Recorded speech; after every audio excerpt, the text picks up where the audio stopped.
Hey everyone, and welcome back to the Deep Dive. Always great to be back. Today, we're going to be diving into something I think we all crave. Yeah. Happiness. Happiness. But not just fleeting happiness, right? Right. We're talking about that kind that really radiates from within that deeper sense of joy and fulfillment. Absolutely. Yeah, that's what we're all looking for, isn't it? It is, and thankfully there's actually a guide for us on this journey. We're going to be exploring the Baha'i teachings on happiness using excerpts from a text called The Art of Daily Happiness, a Baha'i perspective as our guide. I love that text. So think of this deep dive as our journey to discover practical steps Yeah. we can take each and every day to cultivate that more joyful and fulfilling life. That's a fantastic way to put it. A journey of discovery. And the Baha'i writings offer so much insight into this quest for happiness. They do. Okay, so let's unpack this. Good. One of the first things that jumped out at me from the source was the idea of starting your day with a spiritual reset. Like you're hitting the refresh button on your mind before the day even begins. Yeah. Have you ever tried something like this? Oh, absolutely. Yeah. What's fascinating about this approach is that it doesn't have to be this huge time commitment or complicated ritual. Right. It's just 5 minutes. 5 minutes. The text suggests just 5 minutes in the morning. Okay. You could spend that time reading something inspiring, maybe a poem or a quote, or just reflecting on a positive quality. You want to cultivate that day. I can see how taking those few minutes to really connect with something bigger than yourself could set such a positive tone for the whole day. Yeah, absolutely. But what I find so interesting is how this source connects that inner work Yeah. to outward action. Right. It emphasizes the service to others as a key ingredient for happiness. That's one of the core principles It is. of the Baha'i teachings. It is. This idea that our own happiness is actually linked to the happiness of others. So it's not just about feeling good, right? It's about doing good. Exactly. Even those small acts of kindness, like giving someone a compliment or helping a neighbor out, can have this ripple effect. Absolutely. And it's those little things that can make such a big difference. It's true. This reminds me of another practice highlighted in the source, gratitude. I've tried keeping a gratitude journal in the past. Well, me too. I found it so helpful for shifting my perspective to the positive. What's incredible about gratitude is that it's not just this fluffy, feel-good practice. Right. There's actually neuroscience behind it. Oh, wow. Studies have shown that regularly expressing gratitude can actually rewire our brains to be more optimistic. Really? Yeah, and more resilient. It's like building mental muscle for happiness. So we can train our brains for happiness. I love that. We can. But let's be real. Yeah, Life isn't always sunshine and roses. definitely. We all face challenges. Sometimes it's hard to find that silver lining. That's where resilience comes in.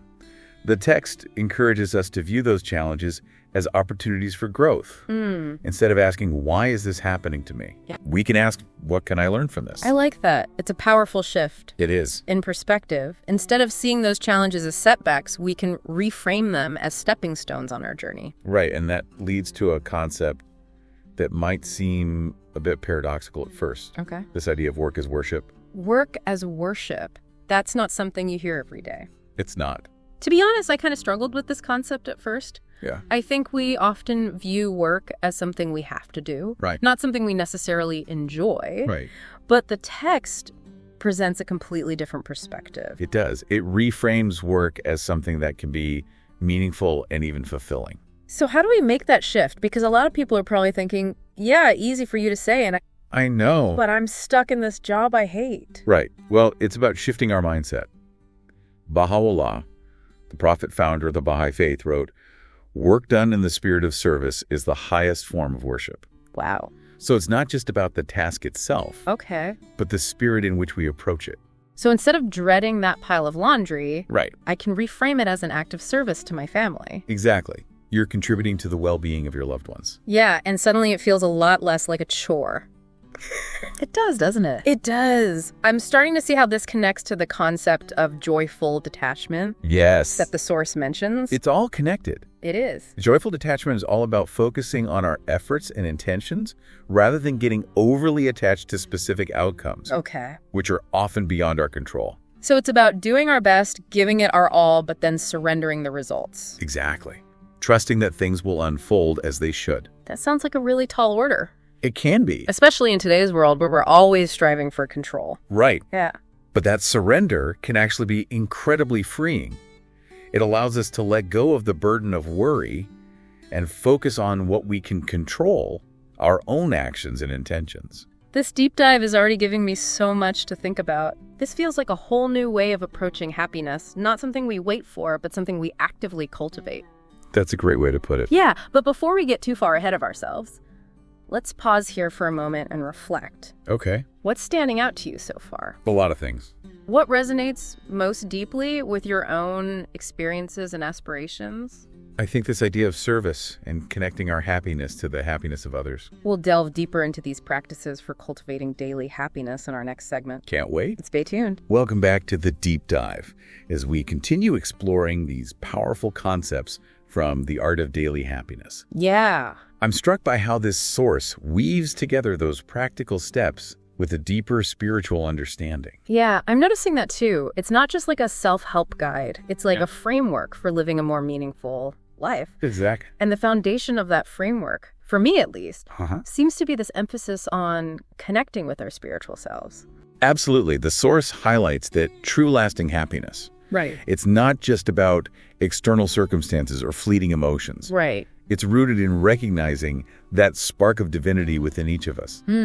It's about nurturing our connection to a higher purpose. So when the source talks about starting the day with prayer and reflection, it's not just about ticking a box on a to-do list. It's not a chore. It's not. It's about taking that time to connect with that inner source of strength and wisdom. Like tuning into a higher frequency. Exactly. And when we align ourselves with a greater purpose, it naturally influences how we interact with the world around us. It changes everything. And this brings us back to service, Yeah. which we touched on earlier. One of my favorite topics. It's amazing how the source emphasizes service as this key ingredient for Right. happiness. Absolutely. I think it's important to clarify what that means, though. Okay. It's not about just doing good deeds out of obligation. Right. It's not about getting brownie points. No, it's about approaching everything we do Uh-huh. with a spirit of service. You hit the nail on the head there. It's Yeah. about shifting our focus from what's in it for me Right. to how can I contribute? And the beautiful thing is, Yeah. acts of service don't have to be these grand gestures, They don't. right? It's about those everyday moments where we can make a difference in someone's life. Right. A genuine compliment,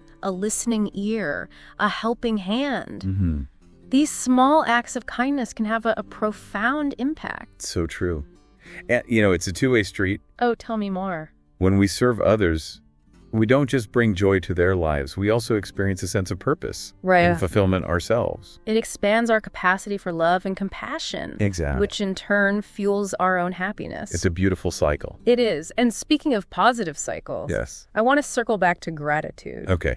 One of my favorite practices. I know a lot of people talk about gratitude these days, They do. It's a hot topic. but this source really emphasizes it as a transformative practice. It is. Why is that? Well, gratitude is such a powerful antidote to negativity. Okay. Think about it.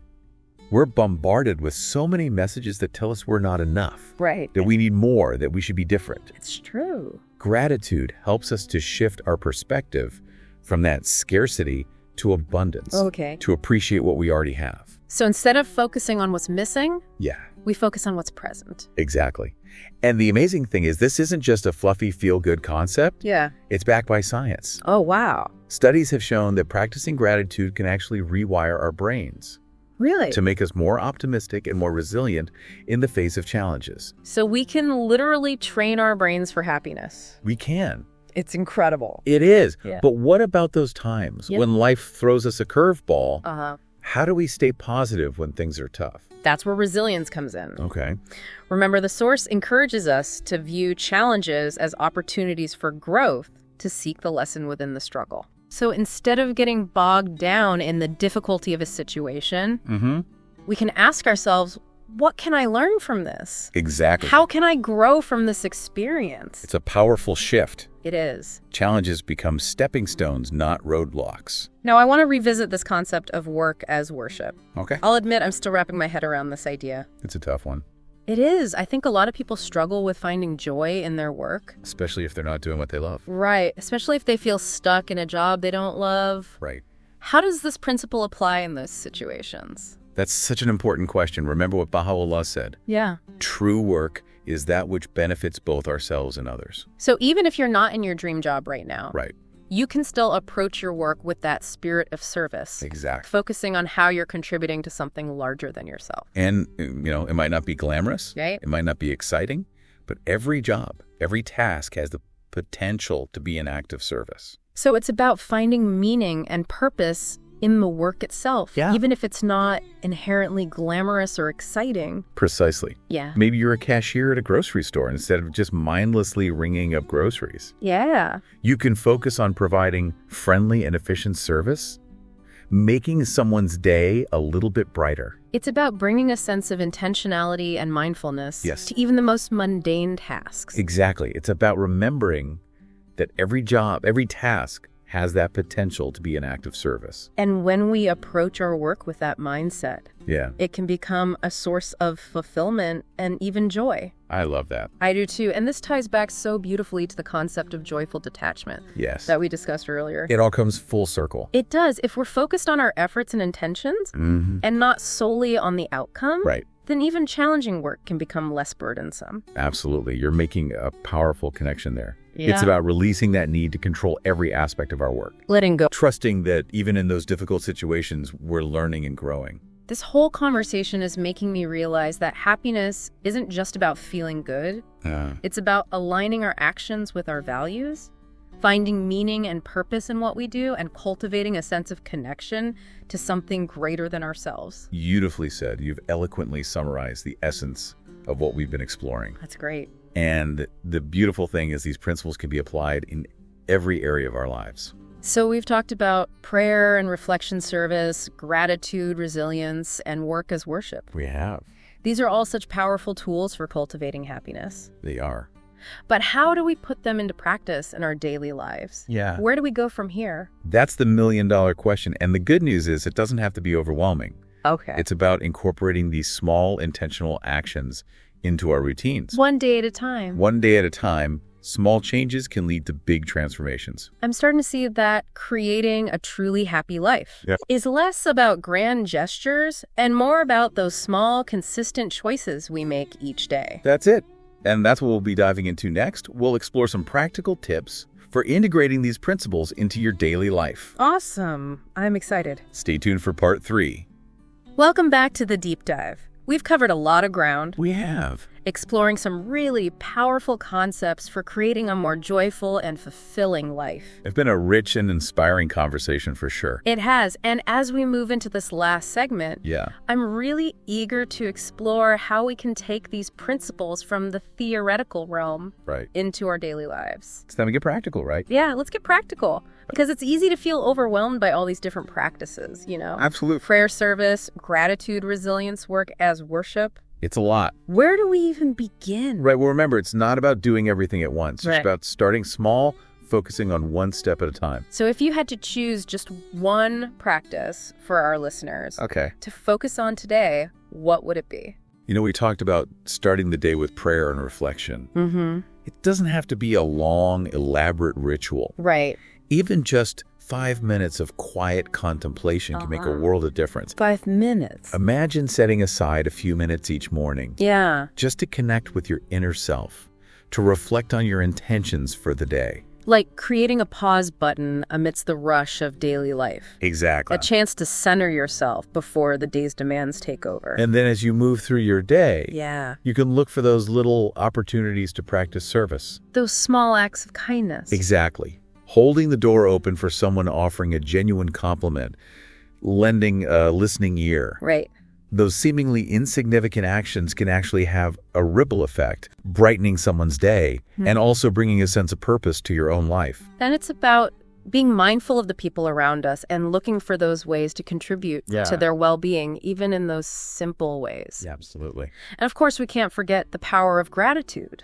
One of my favorites. I know. Gratitude is like this magic lens that helps us to see the good even amidst the challenges. Yeah. It's about taking a few moments each day to appreciate those blessings in our lives, big or small.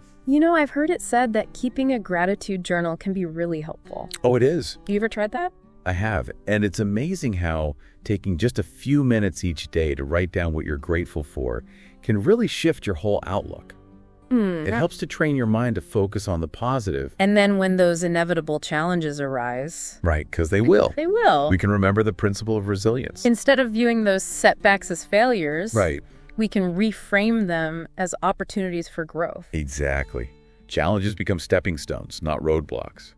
And each challenge we overcome strengthens our resilience muscle, Yeah. making us better equipped to handle whatever life throws our way. It's about remembering that growth often happens outside of our comfort zones. does. And through it all, we can practice joyful detachment. Right. This is about putting in our best effort, but then letting go of the outcome, trusting that things will unfold as they should. Surrendering to a higher power. Right? Recognizing that we're not in complete control. And that surrender can actually be incredibly liberating. Mm. It frees us from worry and allows us to focus on what we can control, our own actions and intentions. So to recap, Yep. we have these powerful tools for cultivating happiness. You do? Prayer and reflection service gratitude, resilience, and joyful detachment. It's quite a toolkit. It is, and the key is to integrate these practices into our daily lives in a way that feels manageable Right. and sustainable. It's a journey, not a destination. Exactly. It's not about achieving some perfect state of happiness. It's about creating a lifestyle that really nourishes our hearts and minds. A life that's aligned with our values and our deepest aspirations. It's about remembering that true happiness is an inside-out job. It is. It's not something we find, it's something we cultivate. Beautifully said. And it's a journey, not a destination. So, dear listener, as we wrap up this deep dive, we leave you with this question. What one small step will you take today to cultivate more happiness in your own life? What seed of joy will you plant that will blossom into a more fulfilling and meaningful existence? Thank you for joining us on this exploration of the art of daily happiness. We hope you found it insightful and inspiring. And remember, Yeah. happiness is a choice, a practice, a way of life. It's available to each of us every single day. Until next time, may your days be filled with peace, purpose, and an abundance of joy.